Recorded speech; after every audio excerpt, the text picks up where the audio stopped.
अनचाहा विवाह में प्यार भाग 4।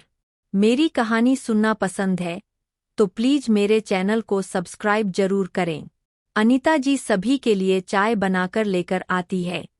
इतने दरवाजे के पास आवाज आती है, भाई हमारी चाय और नाश्ता कहाँ है?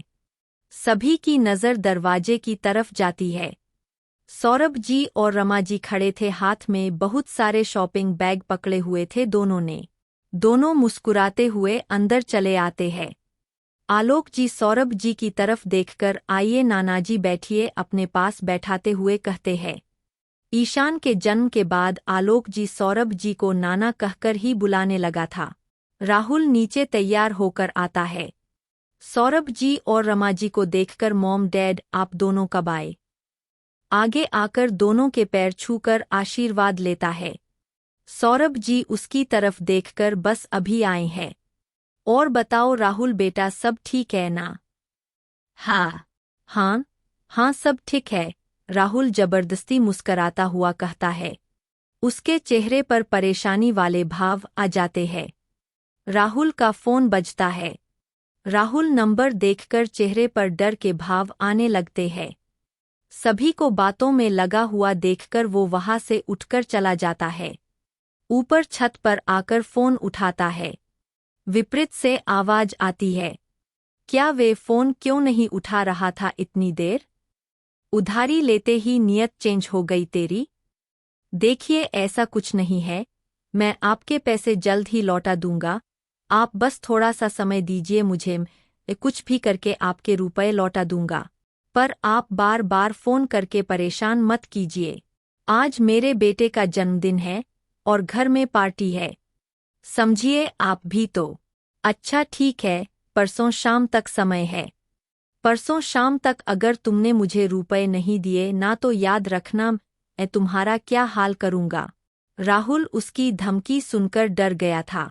उसका फोन हाथ से छुड़ता उसे पहले वो खुद को संभाल लेता है।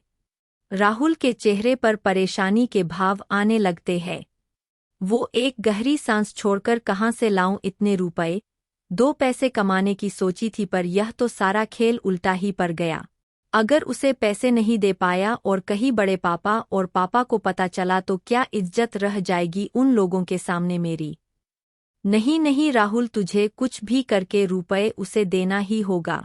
राहुल छत से उतरकर अपने कमरे में आता है। राहुल को कमरे में कोई नहीं देता है। वो जल्दी से कबर्ड की तरफ देखकर आकर जिया का कबर्ड खोलकर उसमें गहने वाल लोकल खोलने की कोशिश करता है। लोकल को चाबी लगी हुई और वहां कोई चाबी राहुल को दिखाई नहीं दे रही थी। राहुल गुस्से में पैर पटकता हुआ, क्या करूं यार? जिया ईशान को नहलाकर कमरे में लेकर आती है। राहुल को कबर्ड खोला खड़ा देखकर वो भी खुद का कबर्ड खोला देख उसे हैरानी हो रही थी। वो ईशान को बेड पर खड़ा करके राहुल की तरफ आकर, राहुल जी आपने अपने जगह मेरा कबर्ड खोल लिया है। अच्छा बताइए क्या लेना है आपको कबर्ड से? हाँ वो रूमाल, हाँ मुझे रूमाल नहीं मिल रही थी, राहुल साइड होकर कहता है। जिया कबर्ड की तरफ आकर राहुल का कबर्ड खोलकर उसे रूमाल निकाल कर देती है। राहुल की तरफ देखकर, यह देखो यही पड़ी थी, गलत कबर्ड में ढूंढोगे तो कैसे मिलेगा? राहुल कुछ नहीं कहता है। वो नीचे आकर सभी के पास बैठ जाता है। उसके मन में अभी तक यही चल रहा कैसे पैसे का इंतजाम करें। जिया ईशान को नया कपड़े पहनाती है। गोल मटोल ईशान, गोरा रंग जो जिया पर था पर सारे नैन नक्श राहुल पर गया था। मम्मा आज की पार्टी में ज्योति दीदी आएगी ना? और ईशु बुई हमारे लिए गिफ्ट लेकर अब आएगी? आपकी ईशु बुई वकील है तो वो अभी काम पर गए हैं, इसलिए ईशु बुई और ज्योति दीदी दोनों शाम को पार्टी में ही आएंगे और आपके लिए बहुत सारे गिफ्ट भी लेकर आएंगे।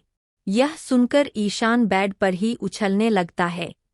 फिर जिया उसके बाल बनाकर नीचे लेकर आ जाती है। जिया का हाथ पकड़कर एक एक सीढ़ियों से वो उतर रहा था। सौरभ जी और रमा जी को देखकर वो जिया का हाथ छोड़कर जल्दी से नीचे उतरकर उनकी तरफ चला आता है। सौरभ जी और रमा जी के पास इतने सारे बैग देखकर नानू नानी इन सब में क्या है? उन्हें रमा जी और सौरभ जी से ज्यादा बैग में सम्मान के बारे में जानने का इंटरेस्ट था। उसकी बात सुनकर सभी मुस्करा जाते हैं। जिया आगे आकर ईशान बेटा पहले नाना नानी के पैर छूकर आशीर्वाद ले लो और सभी के पैर छूकर आशीर्वाद लेकर बाद में पूछ लेना नाना आपके लिए क्या लाए हैं। जिया के कहने पर ईशान पूरा नीचे झुकाकर ममता जी के पैर छूकर आशीर्वाद लेता है। प्रणाम बड़ी दादी, प्रणाम दादी अनीता जी के पैर छूकर आशीर्वाद लेता है। बारी बारी सभी के पैर छूकर आशीर्वाद लेता है। लास्ट में जिया के पैर छूकर सीधा खड़ा होकर अपनी कमर पर हाथ रखकर मुंह बिगाड़ते हुए, आज तो इतने आशीर्वाद।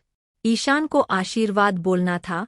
जिया उसकी तरफ देखकर आशीर्वाद, हाँ यही लेते लेते मेरी कमर में दर्द होने लगा। ईशान की बात सुनकर सभी हंसने लगते हैं।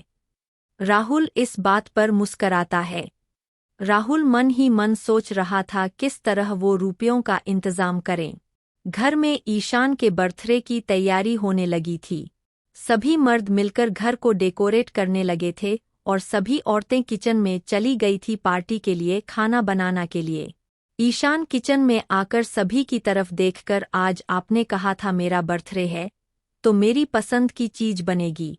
मम्मा जी आगे आकर हाँ लला बोल क्या खाना है तुझे? पास्ता, वो भी बहुत सारी चीज के साथ ईशान कहता है। ईशान की बात सुनकर सभी हंसने लगते हैं। जिया आगे आकर ठीक है फिर आप बाहर बैठिए हम अभी तुम्हारे लिए पास्ता ढेर सारी चीज के साथ लेकर आते हैं। अगले भाग में कैसा लगा आज का भाग जरूर बताएं और समीक्षा जरूर दें। धन्यवाद।